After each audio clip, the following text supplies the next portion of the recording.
ഇന്ന് ഈവനിങ് ഫങ്ഷന് മോർണിംഗ് ആ റിച്വൽസിന് ഒരു വേഷ്ടി ഇതൊക്കെ വേണം. ഈവനിങ് ഫങ്ഷന് എന്തെങ്കിലും suit or some kurtas or some pant and shirt. അപ്പോൾ എൻ്റെ നവനീത് പറഞ്ഞ എൻ്റെ ഈസ് കോളിങ് മീ അപ്പ. അതാണ് എൻ്റെ ഏറ്റവും വലിയ സന്തോഷം. കണ്ണൻ കഴിഞ്ഞിട്ട് തന്നെ അപ്പ എന്ന് വിളിക്കുന്നത്. അത് വെറും അപ്പ അല്ല, അപ്പാ കേൾക്കാം. അങ്ങനെ എൻ്റെ പറഞ്ഞു, അപ്പാ ഞാനിവിടെ നിന്ന് ഇംഗ്ലണ്ടിൽ നിന്ന് മാഞ്ചസ്റ്ററിൽ നിന്ന് അപ്പാക്ക് വേണ്ടിയിട്ടുള്ള ഡ്രസ്സ് കൊണ്ടുവരുന്നുണ്ട്. ദാറ്റ് ഈവനിങ് ഫംഗ്ഷനിൽ കൂർക്കപ്പാ വെയിറ്റ്. അപ്പം ഞാനിങ്ങനെ കണക്ക് കൂട്ടി, എന്തായാലും അവിടെ നിന്ന് കൊണ്ടുവരുമ്പോൾ അത് സ്യൂട്ടായിരിക്കാം, അതായിരിക്കാം, അത് ഞാൻ ഒരുപാട് ഇങ്ങനെ കണക്ക് കൂട്ടി അത് എന്തായിരിക്കാം. അപ്പോൾ ഞാൻ തിരിച്ചു മുറിക്കുക സംസാരിക്കുമ്പോൾ ഇങ്ങനെ, അപ്പോൾ നവനീത് ദാറ്റ് ഈവനിങ് ഫംഗ്ഷൻ അപ്പാ ഞങ്ങൾ കലക്കും ദാറ്റ് ഡ്രസ്. അപ്പം ഞാൻ ഒന്നും മേടിച്ചില്ല. ഓൾവേസ് മൈ വേഷ്ടി അത് ഇതിരുന്നു.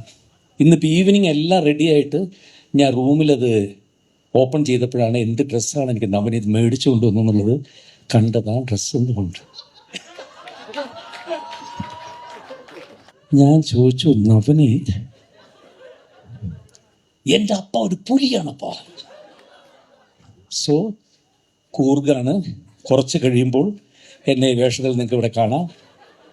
ഞാൻ നീ താഴെ ഇടാനായിട്ട് ഒന്നുമില്ല. അപ്പം ചക്കി പറഞ്ഞു കാലിൽ പെയിൻ്റ് അടിച്ചാൽ മതി, ഒരു വാലും കൂടി ഞാൻ വെച്ച് തരാമെന്ന് പറഞ്ഞു. Thank you.